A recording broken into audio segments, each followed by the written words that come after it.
내게 명령한 것이 아니냐. 강하고 담대하라. 두려워하지 말며 놀라지 말라.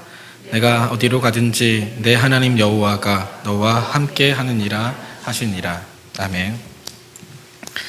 네, 반갑습니다. 미국 맨하튼의 명문 중에 하나인 뉴욕대가 있습니다. 잘 아시겠지만 얼마나 명문인지 궁금해서 인터넷에 쳐봤습니다. 그랬더니 그 학교에 대한 정보가 나오는데 36명의 노벨상 수상자, 4명의 아벨상 수상자, 10명의 미국 국립과학 메달 수상자, 16명의 풀리처상 수상자, 30명의 아카데미상, 에미상, 그래미상, 토니상 수상자, 10명의 억만장자를 배출했다. 네, 대단한 학교더라고요. 네. 영화 전공의 TC 예술대학과, 스턴 경영대학과, 미국 내에 응용수학 1위라는 후란트 수학연구소가 있습니다. 이 중에 TC 예술대학교에서 올해 22일 날 졸업식이 있었는데 그 졸업식 연사로 우리가 잘 알고 있는 영화배우 로버트 드니로 아시죠? 네, 그 사람을 초청했습니다. 이날 그가 한 연설이 굉장히 화제가 되었습니다. 그가 이렇게 얘기했습니다. 졸업생 여러분, 여러분은 해냈습니다. 그리고 완전히 망했습니다. 그가 졸업식 때 이렇게 얘기했어요. 여러분은 해냈습니다. 그러니까 졸업했다라는 거죠. 그리고 완전히 망했습니다. 이 망했다라는 게 우리가 영어를 배울 때 보통 외국말을 욕부터 배운다고 하잖아요. 그래서 이제 영어 욕하면 제일 많이 쓰는 그 F로 시작하는 손가락 모양도 있고 그거더라고요. 그래서 제가 우리말 사전은 이 F로 시작하는 욕을 어떻게 번역하나 해서 찾아봤습니다. 그랬더니 우리말은 이렇게 이야기하더라고요. 제기랄, 망할, 빌어먹을, 망치다, 완전히 등등등 이렇게 번역을 하더라고요. 그러니까 이렇게 말한 거죠. 여러분은 해냈습니다. 그리고 제기랄 됐습니다. 여러분은 빌어먹게 됐습니다. 이렇게 지금 로버트 드니로가 졸업식장에서 이야기한 거죠. 왜 그런 말을 했습니까? 앞으로의 삶이 순탄치 않다라는 거죠. 만만치 않다라는 거죠. 그가 덧붙여서 이렇게 이야기했습니다. 그 연설에서 여러분은 학교에서 모조리 A만 받는 학생이었습니까? 그렇다면 앞으로 2번 다시 그럴 일은 없을 겁니다. 새로운 문이 기다리고 있습니다. 그것은 평생 좌절의 문입니다. 이런 이야기를 했습니다. 평생 기다리는 문이 있는데 그거는 희망의 문이 아니라 좌절의 문이라는 거예요. 다시는 A를 받을 일이 없다라는 거죠. 뉴욕대를 나와도 그 명문을 나와도 세상이 녹록치 않다라는 것입니다. 늘 좌절과 근심과 염려 속에 살아가게 된다라는 거죠. 그런데 이 불안이 어찌 뉴욕대 학생만 그러겠습니까? 우리는 어떤가요? 사실 우리가 더하면 더했지 덜하지는 않지 않습니까? 우리는 그 뉴욕대, 명문이라는 뉴욕대도 못 나왔잖아요. 그렇다면 이런 불안과 좌절과 염려의 시대 속에서 우리 그리스도인들은 도대체 어떻게 살아가야 하는 것일까요? 도대체 성경은 우리에게 뭐라고 이야기하고 있을까요? 오늘 본문이 딱 그런 상황이었습니다. 오늘 본문이. 성경을 읽다 보면 이 시간이 주는 정보가 있는데 그 정보가 굉장히 중요한 의미를 담고 있는 경우가 있습니다.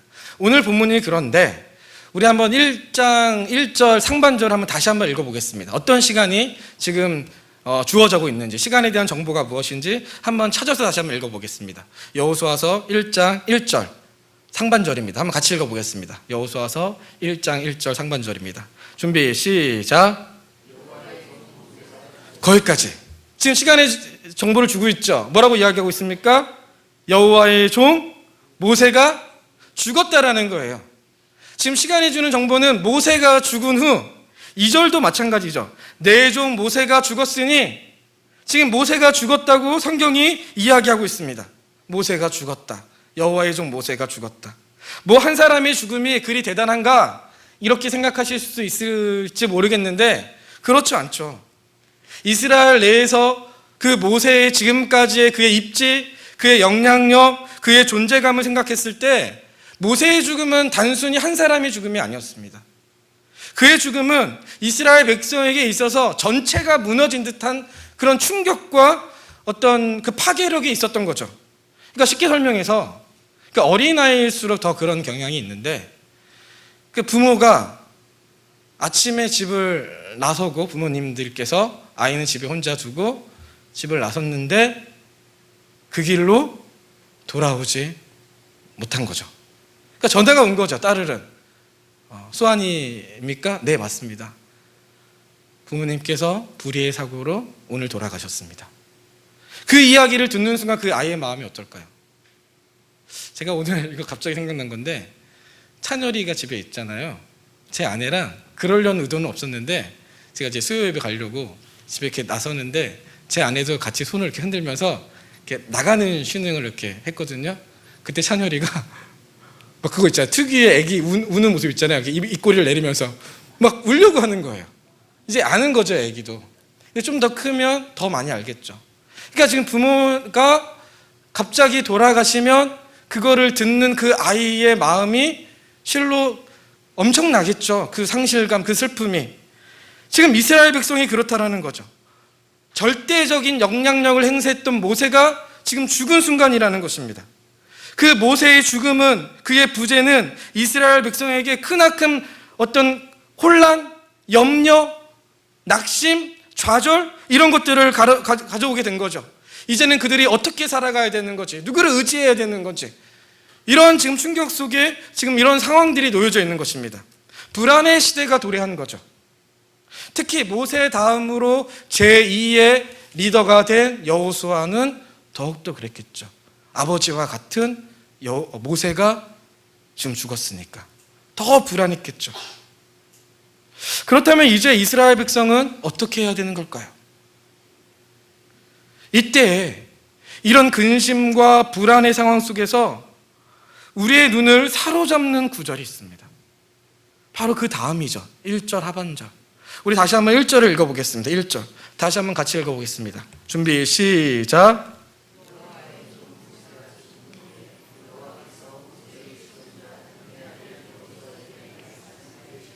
지금 성경이 뭐라고 이야기하고 있습니까? 여호와의 종 모세가 죽은 후에 그 상황들을 머리에 그리시면서 그 다음에 성경이 뭐라고 이야기하고 있습니까? 그 다음에 여호와께서 모세의 수종자 눈의 아들 여호수아에게 말씀하여 이르시되, 지금 뭡니까?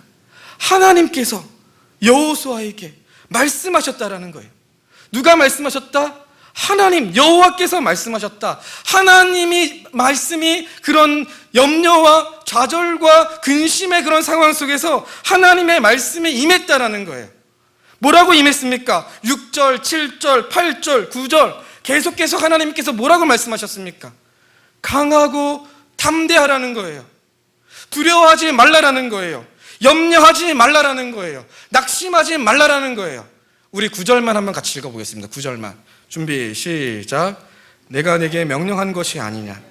강하고 담대하라. 두려워하지 말며 놀라지 말라. 내가 어디로 가든지 내 하나님 여호와가 너와 함께 하느니라 하시니라. 강하고 담대하라. 두려워하지 말라. 놀라지 마라. 왜 하나님께서 거듭거듭 이렇게 말씀하신 겁니까?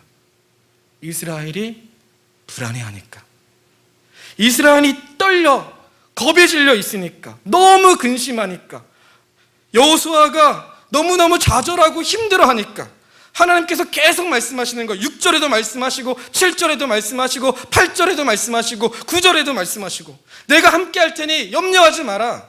놀라지 마라. 걱정하지 마라. 좌절하지 마라. 두려워하지 마라. 이것이 바로 불안의 시대, 염려의 시대, 평생 좌절의 문이 기다리고 있는 이런 시대 속에서 우리가 붙잡아야 할, 그리스도인들이 붙잡아야 할 모습이라는 거죠. 바로 하나님의 말씀. 우리를 불안에서 벗어나게 해주는 그 강력한 힘은 오직 하나님, 그분뿐이고 그분의 말씀이고 그분의 능력뿐이라고, 그분의 약속이라고 지금 성경이 계속 말씀하고 있는 거죠. 그렇다면 왜 하나님께서 어떻게 우리를 그 불안에서 건져주실 수 있으십니까? 그분이 바로 하나님이시니까요. 그분은 전능하신 분이시니까, 온 땅의 통치자가 되시니까, 온 우주가 그분의 것이고 온 세상이 만물이 그분의 무릎 발 아래 있고, 이 세상의 역사가 하나님의 섭리와 경륜과 그분의 계획과 목적대로 하나님께서 이끌어 가시니까 걱정할 필요가 없고 염려할 필요가 없다라는 거죠. 이스라엘 백성이 모압 땅에 도착할 때까지, 지금 이 여호수아 1장은 모압 땅에서 벌어지는 사건인데, 이 모압 땅에 도착할 때까지 그들이 경험한 것이 무엇입니까? 바로 10가지 재앙, 그 말도 안 되는 10가지 재앙, 홍해 사건, 그 말도 안 되는 홍해 사건, 구름 기둥과 불 기둥, 만나와 메추라기. 신명기를 보니까 그들의 의복이 헤어지지 않고 그들의 발이 부르트지 않았다 라는 놀라운 경험을 그들이 40년 동안 해왔던 거예요. 그 모압 땅에 왔을 때 그 하나님의 능력, 하나님의 함께하심, 그 하나님의 임재, 하나님의 자비, 그것이 그들과 영원히 동행했고 그들과 함께했고 그것들을 경험했기 때문에 염려하지 말라라는 거예요. 하나님의 보호하심이 이스라엘 백성과 함께할 테니 좌절하지 마라, 두려워하지 말라라고 성경이 이야기하고 있는 것입니다. 우리를 그 불안과 근심에서 벗어날 수 있게 하는 유일한 방법은 바로 하나님을 의지하는 것뿐이고, 그분의 말씀을 듣는 거고, 그분의 말씀이 우리 가운데 임하는 거죠. 그런데 문제가 있습니다. 하나님께서 우리와 함께 하신다라는 것을 우리가 잘 알고 있음에도 불구하고 또 불안해하는 우리 자신을 발견할 때가 있다는 거죠. 그 성심 연립이 재건축이 됐잖아요. 그래서 저희 집도 이사를 갔는데 사실 집을 구하는 것이 되게 쉽지 않았습니다. 좀 어려웠습니다. 그러니까 처음에는 부동산에서 이제 집을 구해주겠다고 이렇게 이야기를 해놓고 집을 몇 군데 이렇게 보여줬는데 마땅한 집이 없더라고요. 그러니까 집 한 군데가 좀 괜찮은 집이 나왔습니다. 그래서 계약을 하려고 갔는데 마지막에 이게 어그러지는 거예요. 그러니까 이제 부동산에서도 이제 걱정이 됐던지 저보고 집을 한번 구해보는 게 어떻겠냐고 그런 이야기를 하더라고요. 그때가 언제였냐면 8월 초중순이었어요. 8월 초중순. 제가 그때는 언제 집을 비워야 되냐면 8월 말까지 집을 비워야 되는 겁니다. 그러니까 불과 20여일도 안 남은 상태에서 집도 구해야 되고 이사도 가야 되고, 부동산은 못 구하겠다고 이야기하고 저보고 한번 구해보는 게 어떻겠냐고 제시하고. 그러니까 제 마음이 어떨까요? 불안하겠죠. 이제 집 저렇게 다 허물어 버린다는데, 나가야 되는데 어떻게 해야 되나. 저 혼자면 어떻게든 하겠는데 이제 막 태어난 처녀리는 어떻게 해야 되나. 막 그런 생각이 막 들더라고요. 염려가 되고 걱정이 되고. 그 순간 하나님께서 나와 함께 하시는데 그런 생각이 딱 들더라고요. 그래서 다시 마음에 평안이 찾아왔습니다. 그런데 굉장히 놀랍게도 잠시 뒤에 또 불안해하는 제 자신을 발견하고 있는 겁니다. 굉장히 제 자신에게 실망스럽더라고요. 뭐 믿기까지 하더라고요. 어떻게 그럴 수 있지? 이내 또 염려하고 걱정하고 있는 제 자신을 발견하는 거예요. 근데 사실 이게 저만의 이야기입니까? 우리 여기 앉아 계시는 분들은 안 그러신가요? 우리가 말은 안 해서 그렇지 하루에도 몇 번씩 불안과 염려와 좌절의 문을 열고 닫고 있지 않으십니까? 우리가 생김새가 다 다른 것처럼 각자의 기도 제목과 각자의 어떤 사연도 다양하고 그 속에서 어려움도 다 제각기 다르겠죠. 우리가 그런 어려움 속에서 하루에도 몇 번씩 집을 짓기도 하고 집을 허물기도 하고 그것들을 계속 반복하면서 하루하루 살고 있지 않습니까? 그게 우리의 연약한 모습이라는 거죠. 하나님께서는 그런데 이런 우리의 연약한 그런 실존에 대해서 너무도 잘 아시기에 오늘 본문에서 뭐라고 말씀하셨냐 하는 거예요. 그런 매일같이 집을 짓고 허무는 그걸 반복하는 우리들에게 하나님께서 뭐라고 말씀하시는지 8절에 우리 한번 같이 읽어봤으면 좋겠습니다. 8절입니다. 같이 읽을까요? 준비 시작.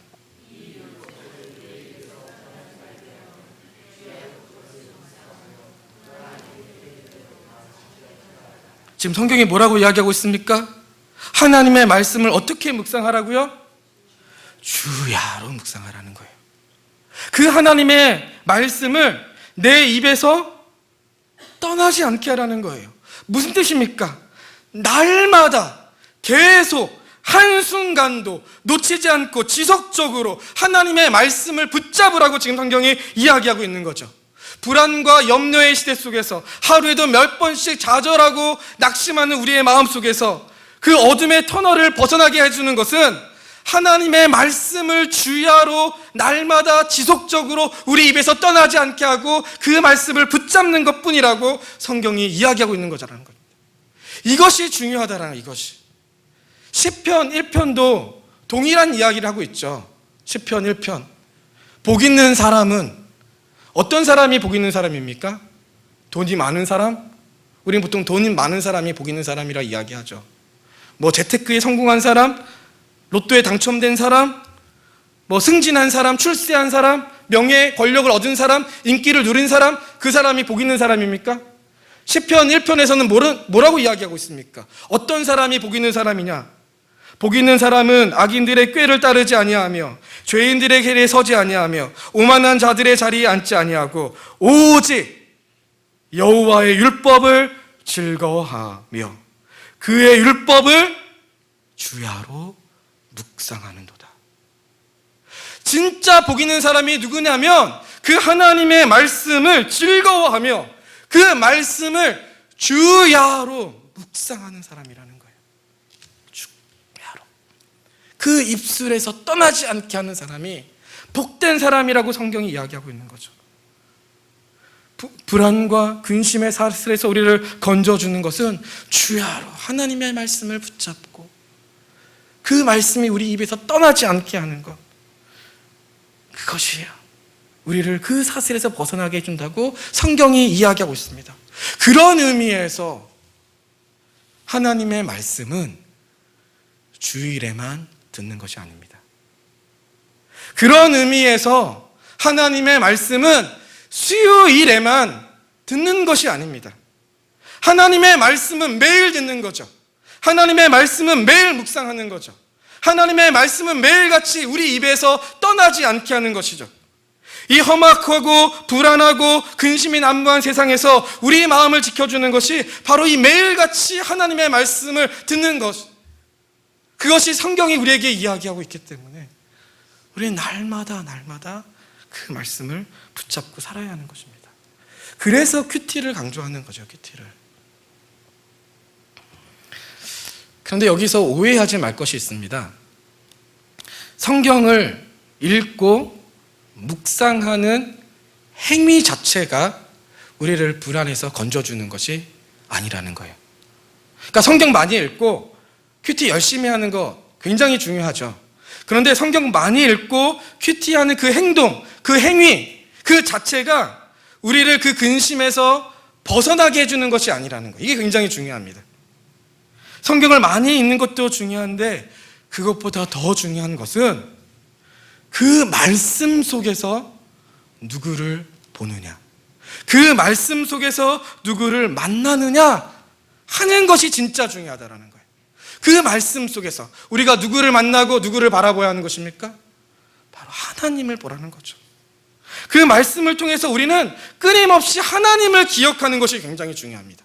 그 말씀을 통해서 하나님이 누구신지를 깨닫는 것이 매우 중요한 것이에요. 그러니까 읽는 그 행위 자체가 아니라, 그래서 오늘 본문도 마찬가지입니다. 하나님께서 오늘 본문에서 하나님이 누구신지를 계속 말씀하시는 거예요. 2절에도 그렇게 이야기하고 있는 거죠. 하나님 자신을 소개하고 있는 거죠. 나는 그 땅을 너희에게 주는 하나님이다 라고 2절에서 소개하고 있고, 3절에도 너희들이 밟는 땅을 나는 주는 여호와다. 5절에도 나는 너희를 떠나지 않는 하나님이다. 6절에도 그 땅을 차지하게 하는 하나님이다. 8절에도 내 길을 평탄케 하는 하나님이다. 내 길을 형통케 하는 하나님이다. 9절에도 강하고 담대하라. 놀라지 마라. 염려하지 마라. 왜? 나는 너와 함께하는 하나님이니까. 지금 성경이 하나님을 계속 드러내고 있는 거예요. 여호수아와 이스라엘에게 자신이 누군지를 계속 소개하는 거예요. 그러니까 다시 말해서 우리를 그 좌절의 염려에서 벗어나게 해주는 것은 이 성경 읽기 그 행위 자체가 아니라, 큐티 오늘 했어요, 내일 했어요, 이 행동 자체가 아니라 그 성경 읽기를 통해서, 묵상을 통해서 우리는 하나님을 발견해야 되는 거예요. 하나님을 찾아야 되는 거예요. 하나님이 누구이신지를 깨달을 때 거기서부터 진짜 힘이 나타나는 거죠. 나와 함께 하시는 하나님, 우리를 버리지 않아 하시는 하나님, 형통케 인도하시는 그 하나님, 하나님을 찾을 때. 그래서 큐티를 할 때나 성경을 읽을 때나 매우 중요한 질문이 있는데, 그게 뭐냐? 하나님이 누구시냐 하는 거예요. 본문 속에서 하나님이 누구냐? 하나님이 어떠한 모습으로 지금 성경 본문 속에서 나타나고 있느냐? 그리고 그 하나님께서 21세기를 살아가는 우리에게 어떤 의미가 있느냐? 뭐라고 말씀하시냐? 우리의 삶을 어떻게 해석하고 계시냐? 이것을 연결할 때 거기서부터 진짜 힘과 위로와 능력이 나타난다는 거죠. 주야로 그분의 말씀을 묵상하고 그 말씀이 우리 입에 떠나지 않게 하는 것, 그리고 그것을 그 말씀 속에서 하나님을 발견할 때, 그 하나님 우리에게 분명하고 선명하게 드러날 때, 그 하나님 우리가 만날 때 비로소 참된 평안과 참된 위로가 거기에서 흘러나온다는 것입니다. 제가 이 여호수아서를 볼 때마다 늘 주목하는 구절이 있습니다. 그게 뭐냐면 성경 마지막이 이 여호수아를 어떻게 평가하고 있느냐 하는 거예요. 성경 마지막이. 우리 여호수아서 1장 1절 한번 같이 읽어볼까요? 여호수아서 1장 1절 다시 한번 읽어보겠습니다. 준비 시작.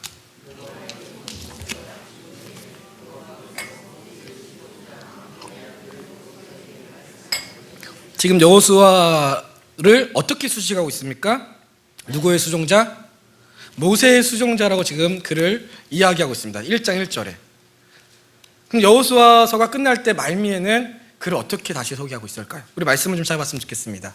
여호수아서 24장 29절입니다. 24장 29절.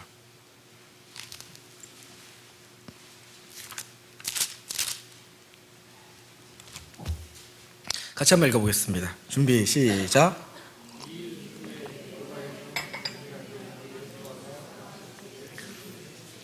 마지막에 여호수아를 어떻게 수식하고 있습니까? 어떻게 평가하고 있습니까?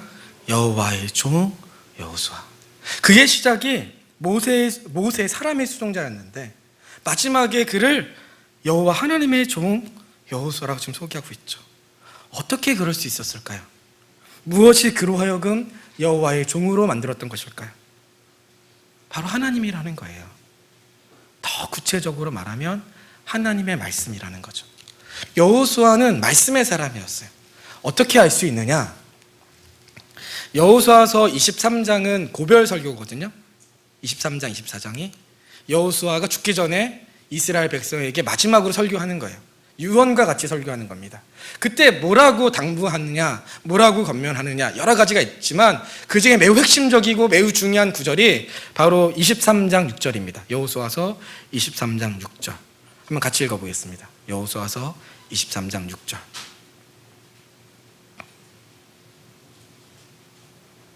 같이 읽겠습니다. 준비 시작.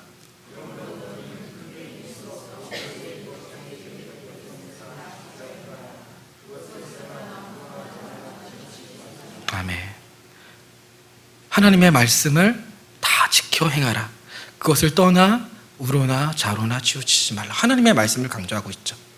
그가 이 하나님의 말씀을 강조했던 이유가 있었습니다. 바로 그 여호수아가 그 불안하고 염려하고 있었던 그 시절에, 여호수아 1장 그 시절에 동일하게 하나님께 이 말씀을 받았기 때문이에요. 한 말씀을 찾아볼까요? 오늘 1장 7절. 여호수아서 1장 7절. 같이 읽겠습니다. 준비 시작. 오직 강하고 극히 담대하여 나의 종 모세가 내게 명령한 그 율법을 다 지켜 행하고 우로나 좌로나 치우치지 말라. 그래야면 어디로 가든지 형통하리니. 아멘. 바로 그가 그 염려에 불안에 모세가 죽은 후에 그런 시간 속에서 바로 이 하나님의 말씀을 들었던 거예요. 하나님의 말씀. 좌로나 우로나 치우치지 말라. 그 말씀을 지켜 행하라.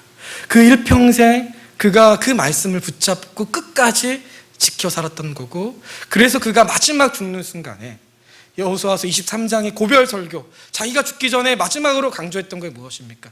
자기가 하나님께 들었던 그 말씀, 그 말씀만이 우리를 살리니까, 그 말씀만이 능력이 되니까, 그 말씀이 우리를 다시 회복시키고 우리를 일으켜 세우니까, 그 말씀만 있으면 되니까, 그것을 마지막으로 이스라엘 백성에게 강조하면서 그 인생을 마무리했던 것이죠. 하루에도 몇 번씩 좌절하고 염려하고 집을 짓고 집을 허물고, 그 로버트 드니로가 이야기했던 것처럼 우리를 기다리고 있는 것이 평생 좌절의 문.